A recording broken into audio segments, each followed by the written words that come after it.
आयला जणू काय तो काढल्यावर करायला लागली दाशी. त्या मुलीचा सत्कार आहे आणि मुलीच्या वडिलाचा देखील सत्कार आहे. एवढ्या वयात पोरगी काढल्या मोठा सत्कार आहे. तुला काय करायचं, तुला काय घेत आहे का? ती मुलीला घे. मुलीला आमच्या ताब्यात दे. बर तिथला सत्काराचा कार्यक्रम झाला की तू या आमच्याकडे मुलगी घेऊन जा की. मुलगीला तुमच्याकडे देते व्यवस्थित सांभाळायची. बर पोरगीला पिलीस का? काय आपलं पोरगीला पाजलं का असं म्हणते का? पोरीला पिलीस का? व्यवस्थित घेऊन जावा. तुला पोरी लई काय जाय तू काय लहान आहे ती अजून. होय गे आम्हाला खेळते तुझ्या कामाला जाऊ का? लहान बाळायला का तुझी देखणं कोण लगा मूल आहे जायला हे बघ लगा राजाचं मूल आणि तुझं बी मूल आहे. राजाची मुलं म्हणजे लगा गोलाबाची फुलं आणि तुझी मुलं म्हणजे लगा कुत्र्याची पिलं. लई काढली त्याला काय करतोस काय? बरं असं रे घेऊन जाऊ. त्या मुलीला न्यायचं जंगलामध्ये. होय तिचा खड्डा काढायचा आणि तिला पुरून टाकायची. हे कामगिरी आपल्या दोघाला आहे. पैसे ह्याचं कमी घ्यायचं नाही ठरलेलं आहे. तर नाहीतर माझ्या पोटचाच नव्हतं आपल्या माझ्या फाटचाच नव्हतं. तुझ्या बाच्या बाला माझ्या बानं काढला गेलं. आपण चुलीत बसली जाऊ चल ना त्याच्या आंघोळ करू चल.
आपल्याला कोणी बघणार नाही अशा ठिकाणी जाऊया.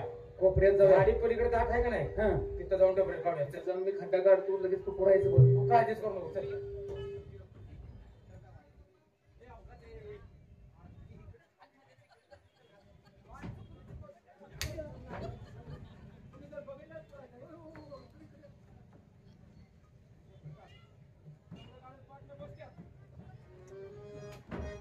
जंगलामध्ये एवढं फिरलो पण एकही प्राणी सापडला नाही. शिकार झाली नाही. आपण जरा पुढच्या लवणामध्ये जावं आणि पाहावं म्हणजे झालं. जर शिकार झाली तर फारच बरं झालं. नाहीतर आपल्या नशिबामध्ये काय लिहिलं आहे याची काहीच कल्पना नाही. पाहूया काय घडते ते.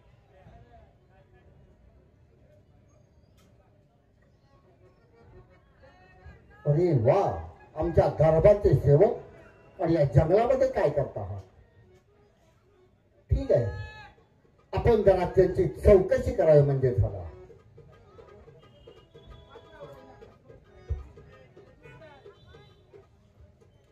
हवलदार जोडीदार या मुलीला पुराय आलो हे त्यांना कळता कामा नये. आता कोणा संग जायचं? रोज कोणा संग जातोय? तसं नाही तसं नाही. युवराज लबाड बोललं पाहिजे. या मुलीला इथं पुराय आणलं हे कळता कामा नाही.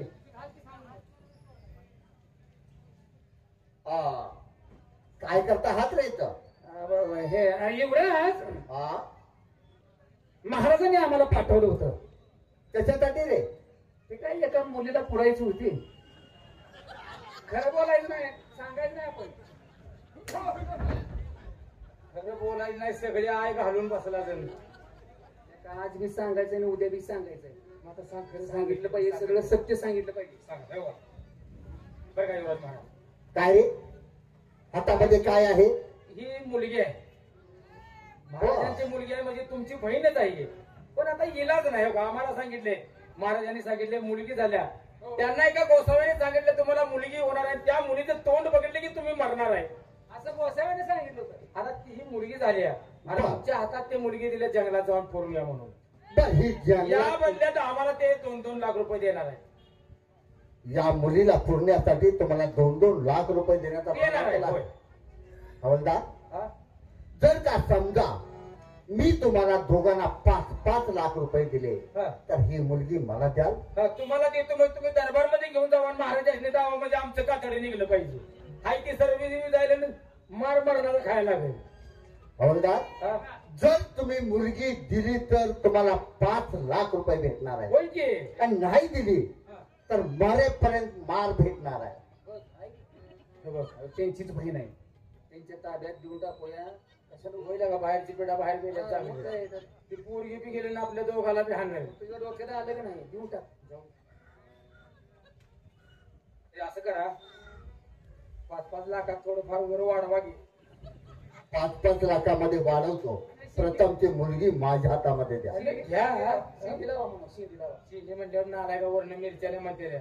मिरच्या घेऊन काय कुठून थापून घेतोच का? घेऊन जा. किती रुपये वाढवायचे? नाही तुम्ही देता तेवढा समाधान आहे. युवराज, अहो ही तुमची बहीणच आहे, ही तुमच्या ताब्यात दिली. पण महाराजांना दरबारात हे काय कळतं का म्हणे? त्याच्याबद्दल तुम्ही चिंता करू नका. नाहीतर जे काय घडेल त्याला मी स्वतःहून जबाबदार आहे. नाहीतर आमच्या अनात मूत चला सांगितलं. त्याच्याबद्दल चिंता करू नका. नोकरी जाईल आमची. फक्त 5 लाख रुपये बस का अजून देऊ? पैसे कशाला? नको ना? पैसे वगैरे काही नको. ही तुमची बहीणच आहे, तुमच्या ताब्यात दिली. निघतो आम्ही. या पण परमेश्वरा, हे काय एका माणसाला पाठीवरती पाठ मारून आलेली बहीण नसते. दीपावलीचा सण आला, भाऊबीज आली, रक्षाबंधन आलं की त्याच्या डोळ्यामध्ये पाणी उभा राहतं. कारण त्याच्या आयुष्यात बहिणीची माया नसते. त्याच्यामुळे त्याचे डोळे पाण्यानं भरून येतात. ज्याच्या पोटी संतती नाही त्या संततीसाठी तो रात्रंदिवस तडफडत असतो. आणि आज ही या मुलीने जन्म घेतला आणि आमच्या बाबासाहेबांनी या मुलीला जंगलामध्ये जीवन गाडण्यासाठी पाठवला. काय हरकत नाही. त्या बाळाला घेऊन आपण राजवाड्याकडे जावा आणि या गोष्टीचा जाब बाबासाहेबांना विचारावं म्हणजे झालं. पाहूया काय घडतंय पुढे ते.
राजवाड्याजवळ आलो.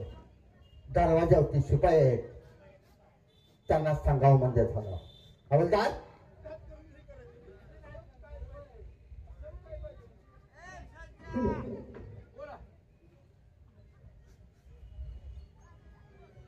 बघा आतमध्ये बाबासाहेब आहेत. पण ही एवढं जाऊ नका, नाहीतर आमची कंदुरी झालीच.